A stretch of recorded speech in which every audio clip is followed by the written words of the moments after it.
So the 10th hole, if you've played Kirkuson before, you'll remember it. Very difficult par 4, dog leg left, 435 yards from the back sticks, stroke index 3 and 1 for the ladies.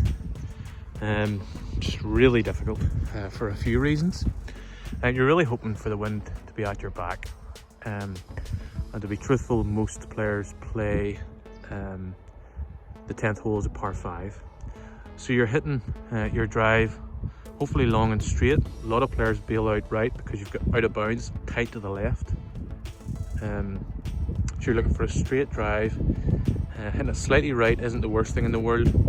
And then from there, you'll see in a minute, a very long and challenging approach shot that if you are within range of going for it, you've really got a decision to make. Because it's the approach shot is to a small elevated green with gorse right and left. So look back at the tee box. I'm now on the 10th fairway. You see the bunkers on the right, out of bounds on the left, so it's really tight. So that's why a lot of players will even hit their tee shots be out onto the 9th fairway as a kind of a bailout.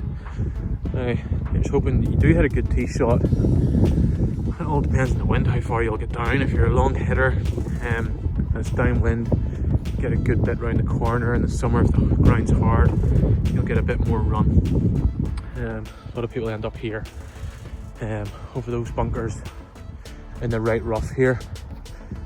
And if you do pull a good lie and you're a long enough hitter, then you've got a bit of a decision to make. But look at what your decision involves. You've got gorse on the right, gorse on the left, a narrow green that's quite small and elevated from, and you're talking the guts of 200 yards from where I'm standing here. So the smart play is probably a layup.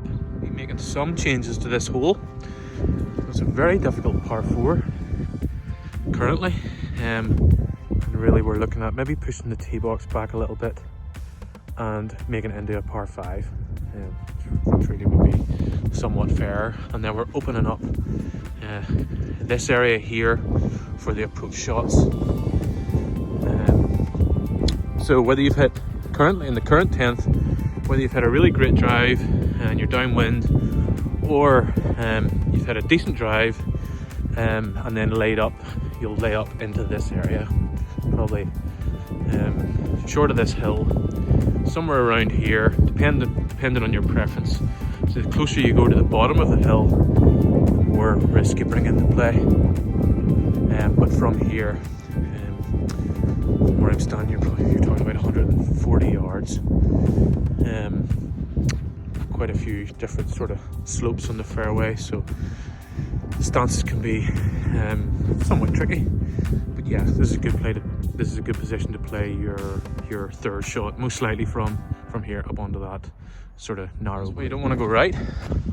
That's why you don't want to go left. So you can play a second shot, take a bit more risk, play it just short of the hill, and then you're just chipping up to the top here.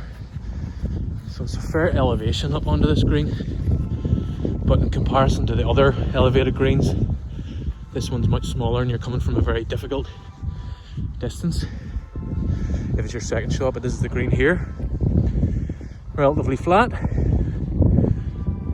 Get the odd good bounce from up there. You don't want to go too far right. And then a big slope at the left, kicks all the balls down there, and then a slope in the back. If you make 4 in this hole, you are well chuffed.